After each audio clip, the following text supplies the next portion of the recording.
Guys আজকে আমি ঘরে বসে বই পড়ছিলাম, তারই মাঝে বৌদি এসে আমার সাথে এরকমটা করবে সেটা আমি ভাবতেই পারিনি। তো হে গাইজ আমি তো মেন বিষয়টা হচ্ছে আমি একটা ভাস্তির বই নিয়ে বিছানায় বসে পড়ে দেখছিলাম অল্প, আর তারই মাঝে বৌদি একটা প্লাস্টিকের বাটির মধ্যে অনেকগুলো চিরকুট লেখে নিয়ে এসে হাজির হয় আমার ঘরে। তারপরে কি বলে বাদবাকিটা তোমরা বৌদির মুখ থেকে শুনে নাও। ভাই এদিকে আসো তো।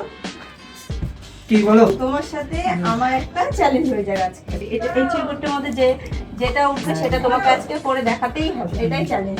গাইজ এটা আমাকে ফাঁসানো হচ্ছে। কি এটা মধ্যে অনেক জিনিস আছে, এখন কি লেখা আছে কে জানে। গাইজ চাই না, কোনো ফাঁসানো হচ্ছে না ভাই, তাড়াতাড়ি করে দাও। কি গাইজ শুধু তোমরাই বলো এটা কি আমাকে ফাঁসানো হচ্ছে। গাইজ আর কিচ্ছু না গাইস, এটা আজকে অডিয়েন্সদের জন্য আর আমার জন্য করে তোমাকে দেখাতেই হবে, তাড়াতাড়ি করে ফেলো। চ্যালেঞ্জটা কি আমি কমপ্লিট করতে পারবো?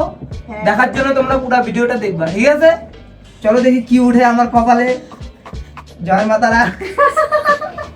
গাইস উঠাই নিলাম একটা, এখন জানি না আমার কপালে কি আছে। পড়ে যাচ্ছি কেন জানি না আমার কপালে কি আছে। ঠিক আছে গাইস দেখা যাক, চলো এখন তোমাদের সামনেই খুলবো জিনিসটাকে। তারপর আমি চিরকুটটা খুলে দেখি আমার চিরকুটটার মধ্যে লেখা ছিল বৌদির পা ধরে প্রণাম করতে হবে। আর আরো যেগুলা কাগজের চিরকুট ছিল সেগুলোর মধ্যে কিন্তু আরো অনেক অনেক কিছু লেখা ছিল, যেরকম ধরো 3টা কাঁচা লঙ্কা খেতে হবে, ঠান্ডা জল দিয়ে চান করতে হবে, কাঁচা ডিম খেতে হবে, 30 বার কান ধরে উঠবাস করতে হবে, আরো অনেক কিছু লেখা ছিল। আর আমি যে চিরকুটটা পেয়েছিলাম তারই মধ্যে শুধুমাত্র লেখা ছিল বৌদির পা ধরে প্রণাম করতে হবে। বৌদির পা ধরে আমি এখন প্রণাম করবো, ঠিক আছে গাইস?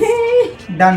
গুরুজনের পা ধরে প্রণাম করা কোনো ভুল না, ঠিক আছে? চলো তাহলে আমরা গুরুজনের পা ধরে প্রণামটা করে নিই, ঠিক আছে? চলো। আমার তো খুব মজা হচ্ছে, আশীর্বাদ করি একটা সুন্দর বৌমা। হাই গাইস, এই সুযোগে আমার বন্ধুরা আর আমার ভাই আমার পা ধরে নিয়েছে আজকে। তো গাইস আমাদের এই ভিডিওটা তোমাদের কেমন লাগলো সবাই একটু কমেন্টে জানিয়ে কিন্তু।